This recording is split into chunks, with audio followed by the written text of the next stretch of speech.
Assalamualaikum warahmatullahi wabarakatuh. Selamat siang Ibu Novidia Natasya.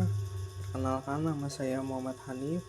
Di sini saya membawakan judul proposal proyek saya, pengaruh media sosial terhadap gaya hidup remaja.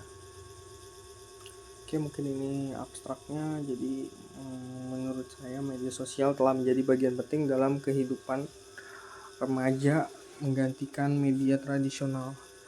Penelitian ini menganalisis dari materi ini dampak positif seperti peningkatan sosial, jaringan pertemanan, serta dampak negatifnya seperti kecemasan sosial, lalu juga perilaku konsumtif. Dengan studi kasus yang saya akan beberkan nanti, oke, langsung kita next saja ya.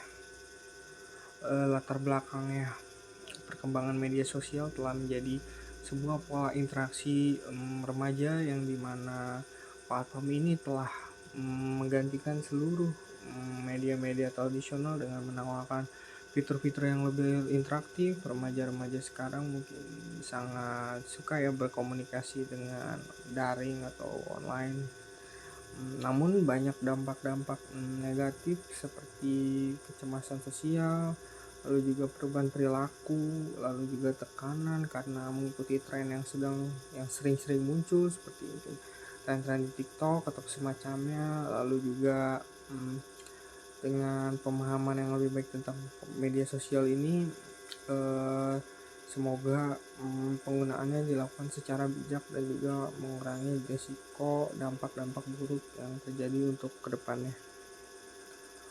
Permasalahan pertamanya, banyak remaja terjebak dalam tekanan sosial untuk mengikuti tren yang tidak mencerminkan identitas mereka.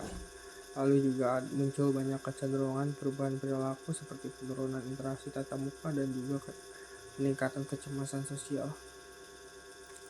Ini mungkin saya beberkan dulu tentang dampak-dampak positif media sosial.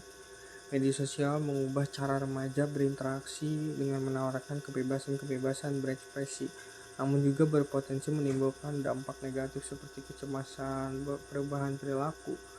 Lalu juga platform digital memungkinkan remaja mengeksplorisasi banyak identitas, berbagi momen pribadi, dan juga mengikuti tren terkini dengan cepat dan mudah. Istilahnya jadi banyak informasi lah yang masuk, lebih mudah juga untuk mendapatkannya. Tidak seperti zaman dulu yang harus mungkin surat menyurat atau SMS by text saja. Lalu juga generasi muda juga dihadapkan dengan tantangan menyeimbangkan realistis virtual dan juga kehidupan nyata di media sosial yang terus berubah. Lalu mungkin ini dampak-dampak negatif media sosial, menurunnya keterampilan komunikasi langsung. Mungkin zaman sekarang remaja-remaja seperti saya juga mungkin lebih nyaman berkomunikasi melalui pesan digital daripada tatap muka secara langsung. Mungkin ini bisa melemahkan kemampuan interaksi sosial mereka. Lalu juga meningkatnya resiko cyberbullying, dimana mungkin sekarang marak ya bullying yang terjadi di media sosial karena mungkin fisiknya atau mungkin keadaan ekonominya.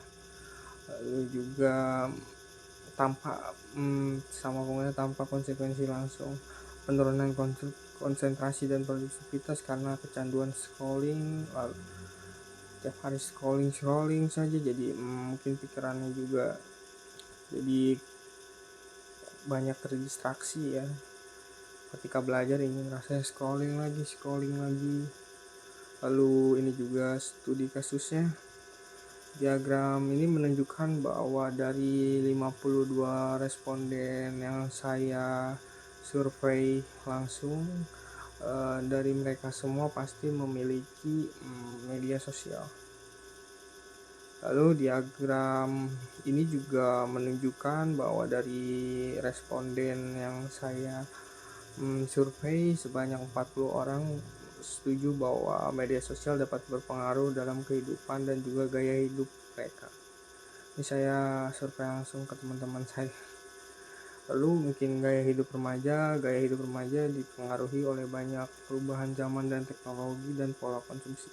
Remaja berada pada masa transisi yang menuju dewasa yang ditandai dengan perkembangan fisik, sosial dan emosional. Mereka cenderung memilih gaya hidup yang mencerminkan minat, aktivitas, dan opini mereka. Mungkin kelihatannya memaksa, namun memang seperti itulah kehidupan remaja zaman sekarang. Berdasarkan kesimpulan yang saya dapati dan analisanya, dapat disimpulkan bahwa media sosial itu sangat berpengaruh terhadap kehidupan dan gaya hidup mereka. Penggunaan media sosial berlebihan dapat menyebabkan perubahan perilaku, peningkatan kecemasan sosial, dan dorongan mengikuti tren yang tidak selalu mencerminkan identitas asli remaja, atau mungkin istilahnya FOMO aja ya. Mungkin sekian dari saya. Terima kasih. Wassalamualaikum warahmatullahi wabarakatuh.